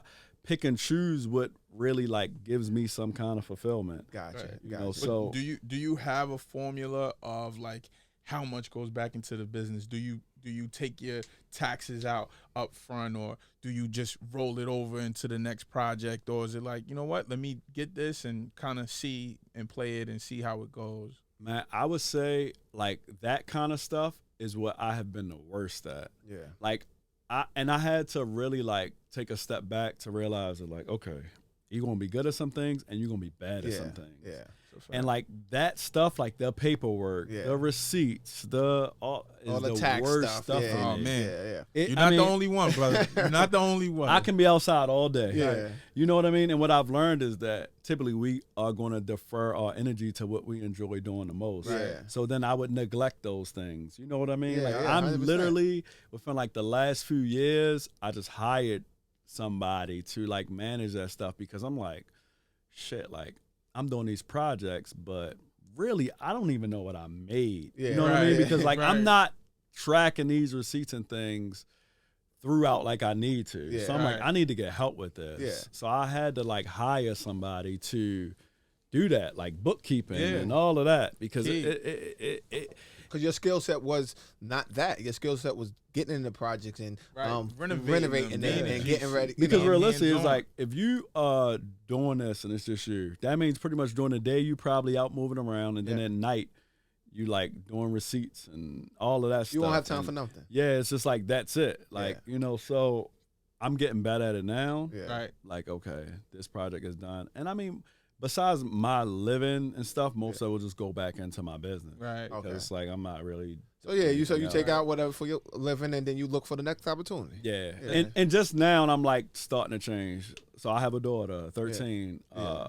Me and my ex-wife adjust. Like my daughter, she has autism. She's nonverbal. Yeah. And so now she's 13. I'm like, all right, I gotta start preparing. You know? Yeah. So Right. now me and my ex-wife are like, okay, figuring it out. Like we need to do this, and this. And then what I'll begin to do now, and I should have been doing it, but like now what I'm laser focused on doing is like redirecting some of what I do for her. Gotcha. You know what I mean? Right. Because I'm essentially like, okay, I gotta live my life, but more importantly, she needs to be able to live her life based on what I'm doing today. 100%. So I tell my ex-wife, like, just let me get her stuff together. Yeah. You just help make sure we doing it and it's going in the right places, and it'll be my responsibility to make sure that she has all that she needs. And so a lot of my stuff now will be redirected to her. I mean, obviously we'll still live, but Yeah. aside from that, I don't need a lot of extravagances. It's Yeah. more for me just making sure that she's good. Good foundation with that, with your daughter Exactly. and everything. Exactly. That's cool. Now I know Saeed usually at this point, like we at the tail end of it, of this episode, and I know at the end, you usually have a direct question in regards to, what's going on personally. Right. Well, I know outside of just your core business, you just launched the fix and flip formula. Can you just talk to the people about that and how they could find that if they want to get involved in it? Yeah, man. So that's been a long time. I tell you, It's long time coming. Hey man, better late than never is what they say. Yeah, exactly. That's what they say. Yeah, that's what they say. You're like, ooh. Yeah, no, but it's good, man, because the thing of it is that like earlier we were talking about people who are not necessarily in the space but just really good at marketing. Yeah. And whatever. I mean, if you learn the space and you can teach it, great. But for me, it kind of was just like, I just always felt like I wasn't ready. Yeah. And I'm like, I mean, I've done some things, Yeah. but, I look at this person, they do 100 houses a year. Yeah. Like, maybe I'm not ready. But thanks to Mark, my good friend Mark Whitten, like he constantly is since like 2000 and Yeah, shout out to Mark. I follow him as well. Maybe 2013, like Mark has always been pushing me to just like, like people need the information. You got people. I mean, all this time, like to stay consistent, pushing somebody who may or may not want to do something for all this time. Anytime he has an event, he called me like, yo, why don't you come and speak? Or, like really just constantly pushing me to help people. And I'm finally just like, all right, you know what I mean? But the problem too became, it's like trying to help people, but trying to do it on a scale where I still can like carry on a business. Right. Yeah. You know what I mean? And so that was the hard part for me. But, I'm like, all right, well, I want to do something that's affordable. Because see, the problem I think is that we have like these beliefs that like people kind of prepare to get started on something like when the opportunity presents itself. And at that point, it's kind of like too late. Too late, Yep. absolutely. So it's like I want to rehab houses, but I don't have any money, so I'm not really going to even learn about rehabbing houses until I have the money to do it. Right. You know what I mean? That's kind of like too late. So it's Yeah. like by the time you meet somebody who has the money that could partner with you, it's like you don't have the expertise or the knowledge to make even them do- see like yeah. you're suitable as a partner for the investment. So I'm like, I want to help people like in an affordable way begin to like prepare. Like I Yeah. feel like once you need your whole team organized and ready, and then you're ready to present yourself to whoever that investor is. So what whatever. does it consist of? Like, what is it? A training? Is it a online So it's portal? like 8 parts. Okay. It's online. Yeah. And it's like 8 parts. It goes from like finding financing to like evaluating deals to working with contractors, selling properties, locating a good area. Yeah. Kind of like all those steps. Like that you 8-part go through. videos? Yep. Okay. So you go through all of those steps, like a quiz at the end of each part. And then like every 2 weeks, I'm going to do a live call where I'm just going to do like Q&A to answer people's questions, be it people who are just starting, they're looking for properties, or be it for people who are already working on projects. And the reason why I think that's good is because like I can answer questions through like DMs or like I'll have phone calls with people to try to help them through their problems. But the only thing with that is I'm only helping one person. Yeah. Right. You know what I mean? So I can't do that 100 times a day. Yeah, You know what I mean? So I'm And- like, and I it need a still be way. efficient. Right. Right. So I'm like, I want to help people because realistically, I realized that like a lot of the mistakes I made, some of them could have been avoided if I had somebody to answer some of the questions. But like this stuff didn't really exist when I did that. So I was like, all right, man, at some point, like you doing people a disservice by not offering them an opportunity to learn some of the things that you learned, because some of the things I learned through mistakes are like my most valuable lessons. So I'm like, I need a way though where I can help people like as a whole. Like, so now it's like, all right, if I get on there and we talk and I answer questions for 2 hours, like those people can go back and either join those calls or go back later and listen and hear it. You know what I mean? Then I can post like, I mean, you have like Instagram. I don't want to post a a 10-minute video Yeah, about framing. Yeah. You know, people like, oh, Yeah, God, like, here you go again. Like, I'll scroll. Right, exactly. You got really love framing. Right, exactly. That whole 10 Yeah, you sitting there listening to me talk about Like, framing, and you're like, I this mean, one. I don't know. What do you think this is? Yeah, You know, I ain't framing no yeah, house. right. So exactly. So I'm like, that's more. I try to give information there, but Yeah. it's like it can be an overload. But I'm like, all right, if I have a program where I can start to like post longer videos that deal with specific topics, it'll be able to help people, and then eventually they'll learn, and they'll learn, and they'll learn. So then by the time you get your first project, you ain't gonna know everything, but but it's like things that somebody who knows nothing. No, that's dope, because knows. you speaking about having that program and just using the framing for perspective, and someone not understand it, because you can pay for somebody to frame a house and it won't pass inspection. Right. Yeah, Because you just don't know nothing. You like you said early on, you was like $5,000. Seems about right. Sounds good. There you go, man. Seems about right. You did something. Another drawer. Yeah, another drawer. You need another file because you don't know. So with this right. program you offer is super dope, because someone, and I use framing in particular because that's a thing that someone can frame a house and it all looks good, but they didn't frame it to code. Exactly. And you so someone have an opportunity to go through your program that's new, and to be able to understand what the proper code is, and now they can go back, even if they start and they're like, okay, let me go back to our video. Or even better, even people like us that are maybe vets, but not new to this area, right? Can jump in and They say, oh, the Baltimore code is slightly different. Oh, we don't have to add that, and you gotta have your fire stops and different things that they don't have to have that there. Right. Oh, they do have to have that. Little things of that nature that every market is different, right? Exactly. So I think that's super dope. Yeah, Where can they find that and program? So on Instagram, the link is in my bio. My Instagram is Al Rehabs Houses, and the website is fixandflipformula.com. So people go check it out, man. And that's amazing that was still available. I know. Yeah, that's on my web. She was like, I can't believe this is available. Yeah, it's destined. That means it's God created for you to do it, right? That's interesting. Okay, I'll take that. Yeah, because people buy stuff like that just to sell it off. Just to sell it, yeah. So the fact of the matter that you have that, but now it's super dope that you said your guy Mark, right? Yeah. Yeah, that he pushed you for that, because to be quite honest, when you talk about him pushing, this whole situation that we're doing with this podcast is because he pushed me. Like, I've been in this game for a long time, like 15, 16 years, super active. But if you look on my profile, you'll see family and football. Yeah. Because that's you my. wouldn't even know it, Yeah, right? that's my lane. And he always I always like go through project, take videos, do different things, and I never post it. And I send it to him. Send it to me. And he'd be like, "Yeah, what are you like?" Share with the world. What good is this and I doing? would never do it, right? Because I'm like, I don't care. Like, I mean, for me, it was something I never cared about. And he just kept pushing and pushing, like, bro. And finally, I cracked.